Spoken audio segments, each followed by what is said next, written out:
Bonjour, alors nous nous acheminons peu à peu vers la fin de notre longue introduction au chapitre 12 à 28 du Deutéronome.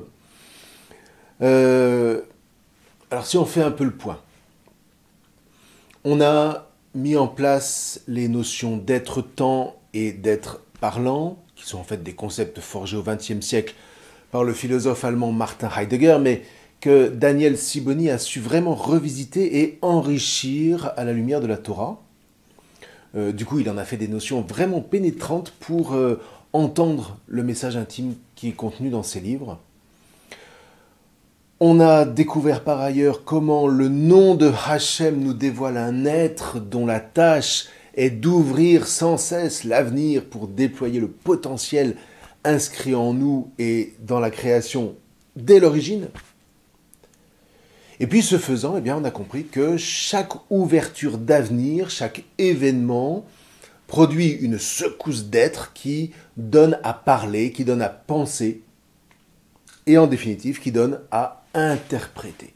Alors vous voyez, c'est précisément cette capacité d'interprétation qui constitue la marque de notre ressemblance avec l'être.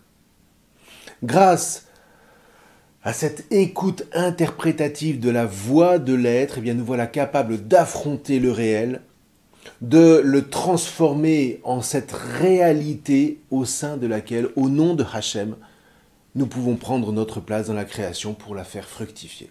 Et ça n'est pas rien. Du coup, le nom de Hachem, l'être, l'être-temps, l'être parlant, se présente comme la ressource par excellence, c'est-à-dire comme ce socle de bénédiction à partir duquel l'homme va pouvoir prendre appui pour ne plus se contenter de survivre, mais pour exister pleinement.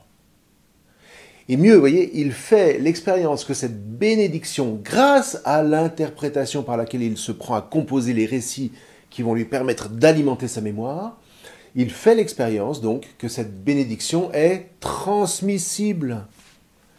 Or, c'est dans la transmission que se dévoile la dimension spirituelle de l'homme. La dimension par laquelle il se découvre en communion avec l'être et par lui en communion avec ses pairs, P-A-I-R-S, comme avec ses pairs, P-E-R-E-S,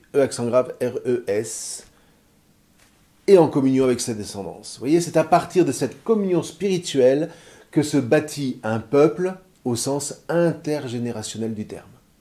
Un peuple fondé dans l'être au point que les inondations et autres forces de mort ne sauront jamais l'abattre, pour reprendre la parabole de Jésus. Tout homme qui vient à moi, écoute mes paroles et fait ce que je dis, à quoi sera-t-il comparable ? Il est comparable à un homme qui bâtit une maison, et il creuse, et il va profond, et il pose ses fondations sur le roc. Et quand vient l'inondation et qu'elle frappe cette maison, elle ne peut l'ébranler, car elle était fondée solidement sur le roc. Et celui qui entend et ne fait pas, il est comparable à un homme qui bâtit sa maison sur le sol sans fondation. Et quand le torrent la frappe, eh bien d'un coup elle tombe et sa ruine a été complète. Bien. Alors une fois qu'on a dit tout ça, il reste encore à répondre à l'appel que la voix de l'être lance depuis les premiers temps, depuis les temps du patriarche Abraham. Va vers toi.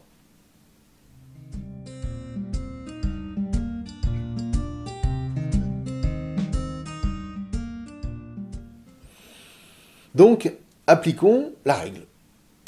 Si tu veux saisir les ouvertures de l'avenir auquel l'être procède, eh bien, branche-toi sur l'origine. Et rappelons-nous la sentence de Paul qu'il a lancée aux chrétiens de Galatie. Si vous êtes au Christ, vous êtes de la descendance d'Abraham, et donc vous êtes héritier selon la promesse. Donc vous voyez, l'histoire de cette descendance d'Abraham nous intéresse au plus haut point. Raison pour laquelle nous continuons à contempler l'événement de 701 à Yerushalayim, puisque c'est vraiment là que, d'un certain point de vue en tout cas, tout a commencé. Printemps 701, donc. Hachem a mis bas Sennachérib, et c'est un vrai soulagement pour le peuple juif qui est amassé à Yerushalayim. Sauf que, évidemment, si on n'entend que ça, eh ben ça veut tout simplement dire qu'on n'a rien compris. Ça veut dire qu'on ne perçoit cette intervention céleste que comme un pur moment de quoi? De consolation narcissique. Dieu nous a protégés. Mais en fait, qu'est-ce qu'il a protégé? La possibilité de vivre sans se poser de questions? La faculté de pouvoir continuer à refonctionner comme avant, comme des idolâtres? Sauf que ça, c'est un comportement de consommateur, c'est un comportement de technocrate, c'est un comportement d'adolescent mal dégrossi dont l'ingratitude est devenue un mode de vie. En réalité, c'est tout Israël que cette nuit-là, Hachem a ébranlé. Et c'est là tout le génie des fils de Lévi. Ils ont compris, ils ont entendu pour eux cette secousse comme ayant Hachem pour auteur, et non pas je ne sais quelle puissance démoniaque. Mais donc ils ont surtout compris que la cible de cette secousse, ça n'était pas Sennachérib, mais bien Yisraël. C'est Yisraël que l'être vise dans cette nuit de printemps de l'an 701. Sennachérib, lui, est incapable de se dire quoi que ce soit de ce souffle qui passe. Il n'entend pas la voix de l'être, donc l'événement ne lui inspire rien. L'événement ne le renvoie à aucun d'entre deux, raison pour laquelle sa défaite va passer par pertes et profits, et puis à défaut, il va se glorifier de sa victoire sur Lachish. Vous voyez, comme quoi, faute de grive. Bon. Tout à l'inverse, cet événement va inspirer aux scribes, aux fils de Lévi, une première série de questions juste essentielles. D'une part, qui est Hachem? D'autre part, quelle est cette voix de l'être qui passe et qui fait surgir en nous ces paroles, ces pensées, cette mémoire? Et puis enfin, qui sommes-nous pour lui, pour cet être? Quelle est la nature de cet entre-deux par lequel il nous attache si opiniâtrement à lui?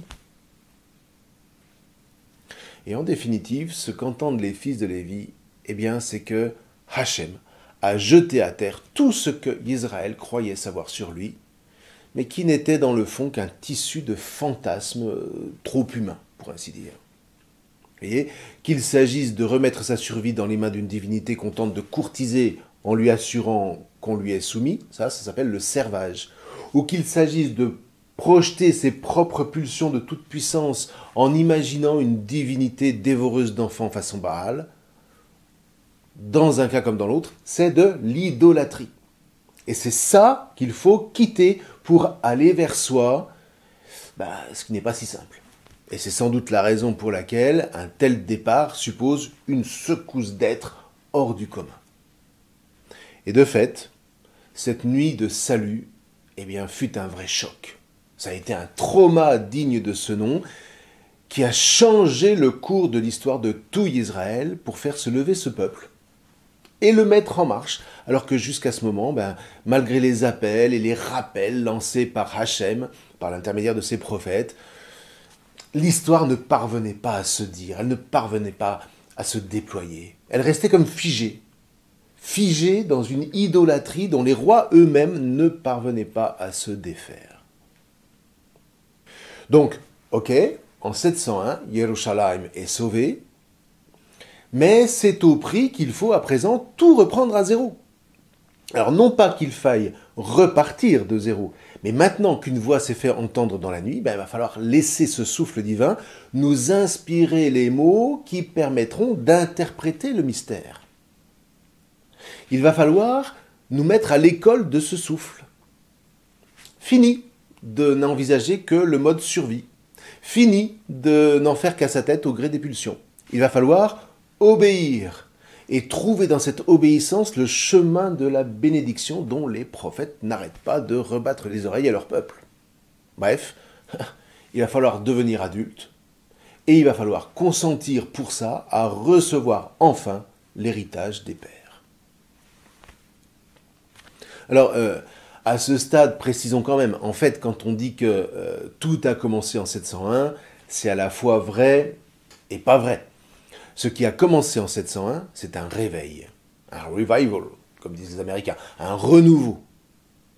Un réveil suscité par l'être, par cette secousse qui va permettre à tout Israël de renouer avec une origine qui remonte à plusieurs générations auparavant, mais qu'on n'arrivait pas à rejoindre, faute de savoir reconnaître la voix de l'être.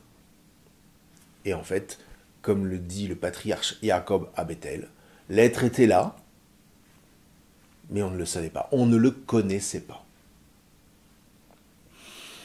Alors, suite à ce réveil, les fils de Lévi vont se mettre au travail.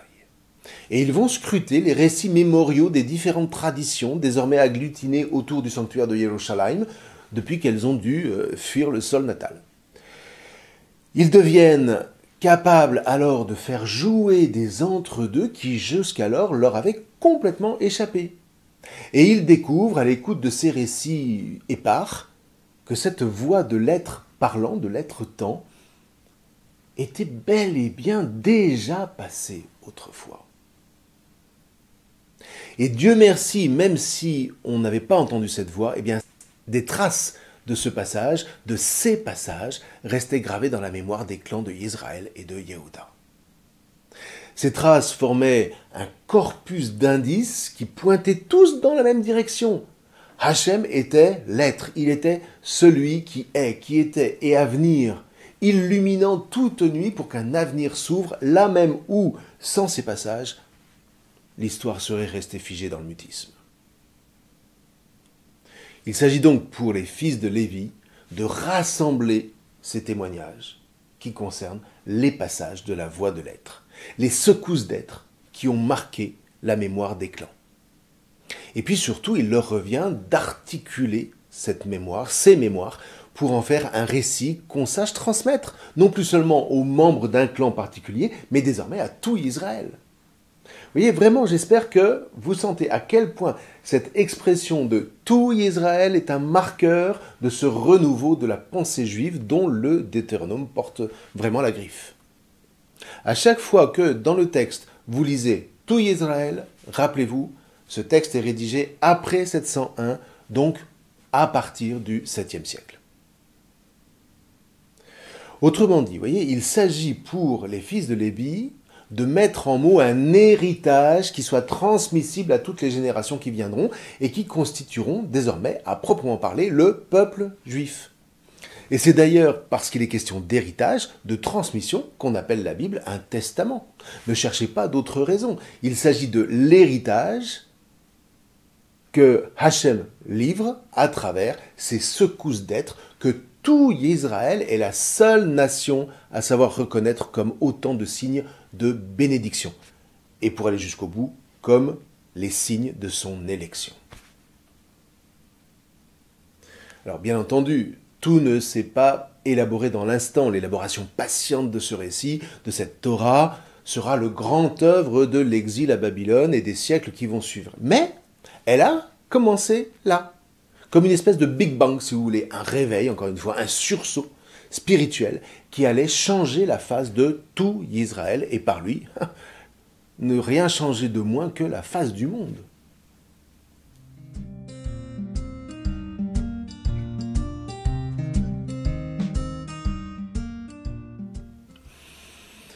Alors concrètement maintenant, quelles étaient ces traditions réunies à Yerushalayim ? Et comment les fils de Lévi ont-ils commencé à faire jouer ces entre-deux qui allaient constituer l'héritage le plus fabuleux de tous les temps ? Alors grosso modo, on peut les réduire à 4 ou 5, on va voir.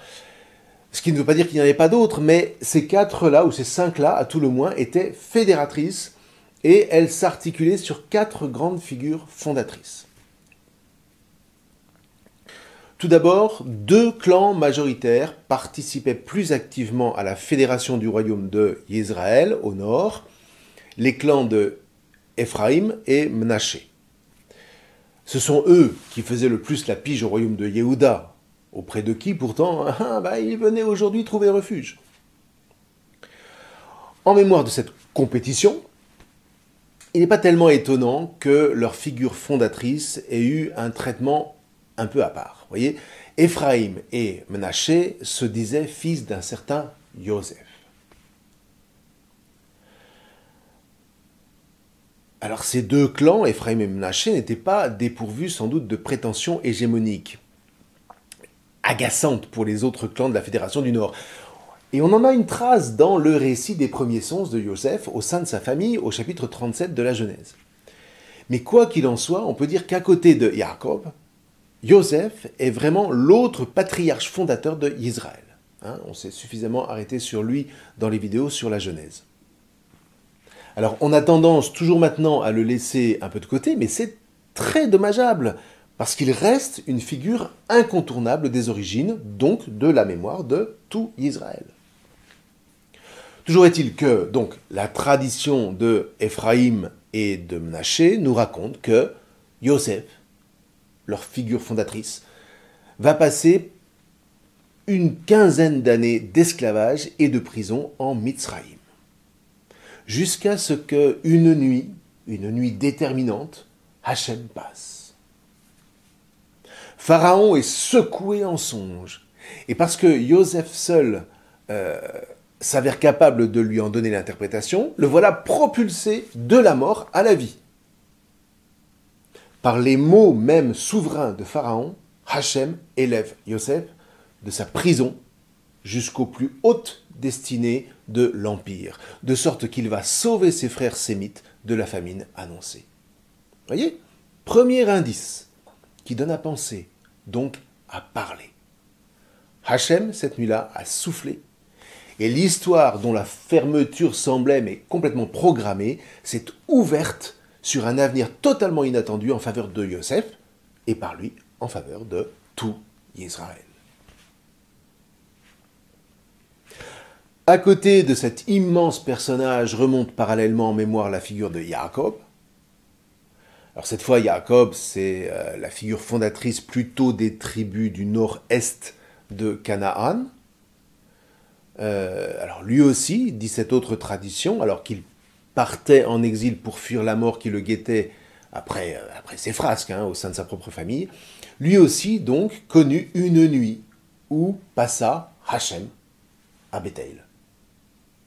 Oui, Hachem est en ce lieu-là, et moi, je ne le connaissais pas. C'est en Genèse, au chapitre 28, verset 16. À partir de quoi le patriarche Jacob fait alliance avec Hachem, dit autrement, il consent à un entre-deux singulier avec l'être.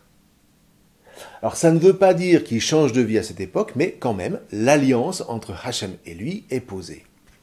Ça n'est que plus tard, alors qu'il revient sur le sol de ses pères, qu'une autre nuit, sur la rive cette fois nord-est du torrent du Yabok, Hachem passe et lutte dans la poussière avec le patriarche. Vous voyez, encore cette fameuse secousse d'être. Alors qu'est-ce qui s'est passé ? On ne sait pas trop. Mais ce qu'on sait, c'est que le patriarche a bel et bien été secoué et qu'il en est ressorti béni. Je ne te laisserai pas partir que tu ne m'aies béni, dit Jacob à l'être avec qui il vient de se battre. C'est au chapitre 32, verset 27 de la Genèse. Et alors, cet événement, pour le coup, allait changer sa vie.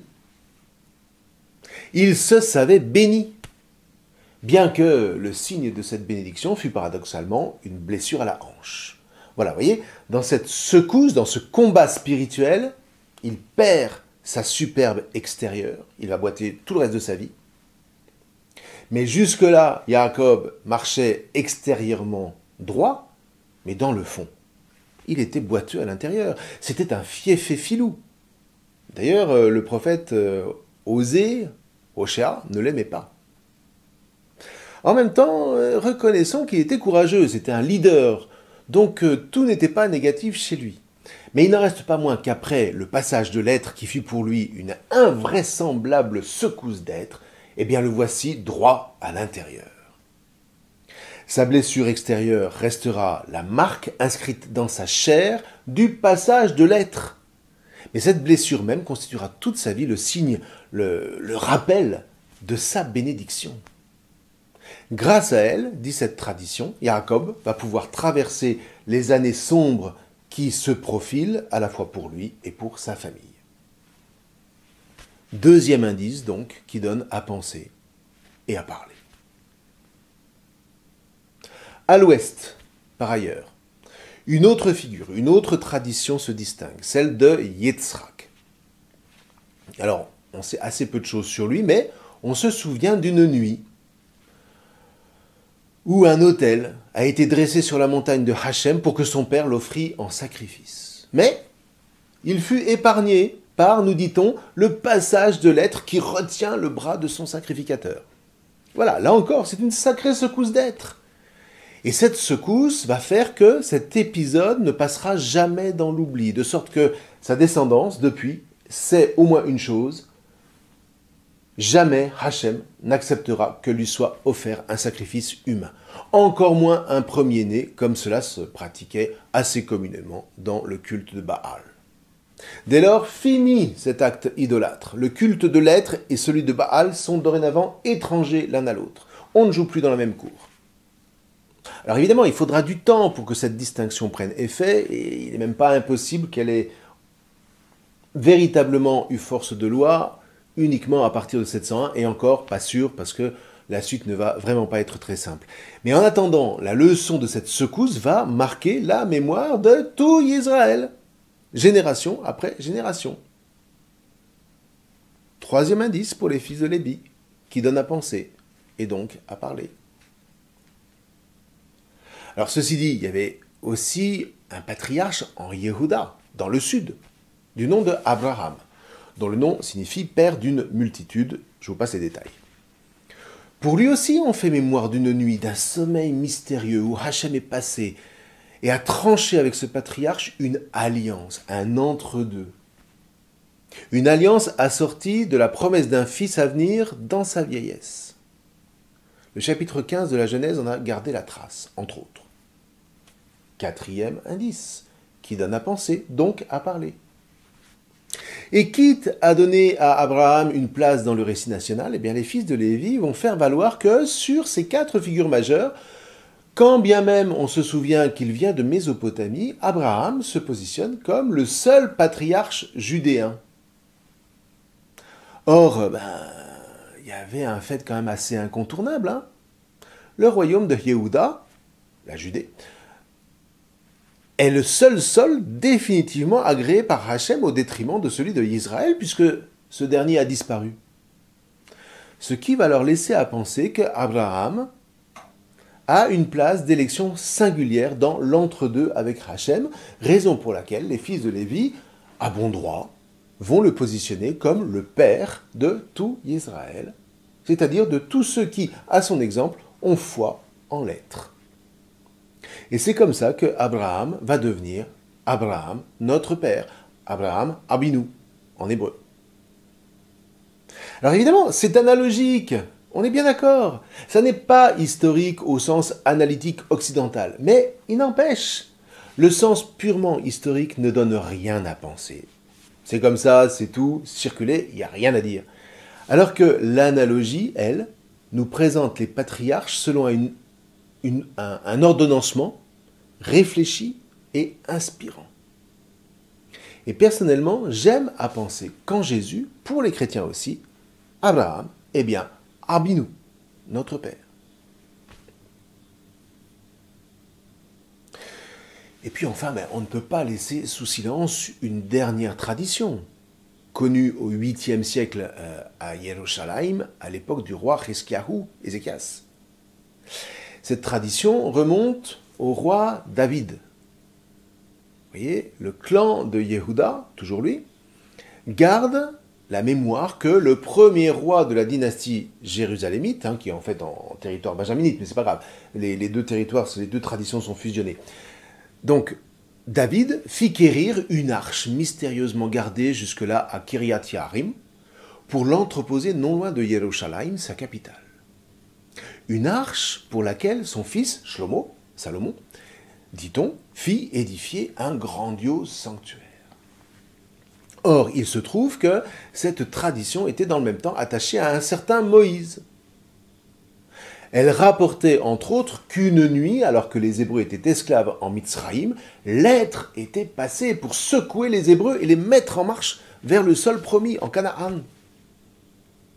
L'être avait fait retomber sur les premiers-nés mâles de Mitzraïm le projet du pharaon de l'époque d'exterminer tous les premiers-nés mâles des Hébreux qu'il trouvait trop nombreux sur son territoire. Alors, suite de quoi, après cette nuit-là, le pharaon avait laissé les Hébreux partir dans le désert. Là, je vous renvoie à toutes les vidéos d'introduction sur l'Exode. En tout cas, ce qui nous occupe ici, c'est de comprendre que si ce récit a été non seulement retenu, mais posé au fondement du roman national de tout Israël, c'est que l'entre-deux avec l'épisode du salut de Yerushalayim était trop flagrant pour être ignoré. Il fallait que ce modus operandi, pour ainsi dire, de Hachem, fut posé au fronton de l'histoire de tout Israël pour toutes les générations. Et vous voyez, c'est comme ça que les fils de Lévi ont su lever tous ces lièvres, en rassemblant toutes les secousses qui ont marqué l'histoire de leur peuple, des différents clans, et que ces clans n'avaient pas réussi à oublier. Alors, si vous le voulez bien, résumons. Sur le coup, Yerushalayim a bien été secoué.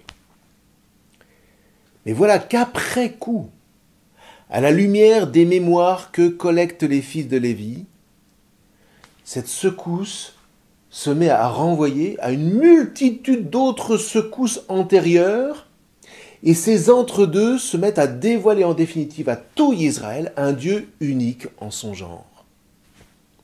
Un être capable même, pour secouer le peuple qu'il a élu, de se servir paradoxalement de ses pires ennemis, de sorte que les scribes s'ouvrent à la conception de quelque chose de complètement fou, voire a priori de complètement révoltant à vue purement humaine. Vous voyez, celui qui a été à l'œuvre dans le déferlement assyrien, avec tout son lot de massacres, d'éradications, de déportations, c'était Hachem. C'était l'être-temps, l'être parlant qui ouvrait à son peuple le chemin de la bénédiction. Faut quand même avoir un certain culot pour oser affirmer ça. Ou alors, être inspiré. Parce qu'on est ici au-delà de la limite du supportable. On est à la limite de la mise en récit. Et pourtant, vous voyez, le réel de cette histoire est d'une violence inouïe, mais l'inspiration des fils de Lévi, la mise en place de tous ces entre-deux de l'histoire, a permis de transformer ce réel violent en une réalité qui maintient encore aujourd'hui le peuple juif au sommet de sa vigueur spirituelle dans le monde entier. Et si on veut bien aller jusqu'au bout, c'est cette même capacité interprétative qui, en Christ, permet aux chrétiens de se greffer sur cette histoire pour en retirer des fruits qui demeurent, à condition de faire ce que leurs frères aînés ont fait avec leur propre histoire, c'est-à-dire garder la parole du Maître comme source de toute bénédiction, en faisant jouer les entre-deux nécessaires par lesquels le réel de leur histoire va pouvoir devenir une réalité qui leur permette de tenir leur place dans le monde. Une histoire sainte, une histoire d'élection, de consécration, une histoire vivante que même la mort ne saura éradiquer. Amen, amen. Je vous le dis, celui qui garde ma parole ne verra pas la mort à jamais. C'est au chapitre 8 de l'Évangile selon saint Jean. Voilà la bénédiction des bénédictions. Alors, il nous reste pour finir vraiment à décrypter comment tout ça s'est concrètement mis en œuvre dans l'histoire, une histoire qui nous est racontée dans le second livre des rois. On verra que, comme par hasard, ça n'a pas été si simple, ça n'a pas été si facile, mais bon, allez, ce sera pour la prochaine fois. Encore merci à tous ceux d'entre vous qui avaient fait ou qui envisageaient de faire quelques dons à l'association Va vers toi qui gère le site de la Bible en tutoriel. N'oubliez pas, c'est toujours en bas à gauche de la page d'accueil du site. Je vous remercie.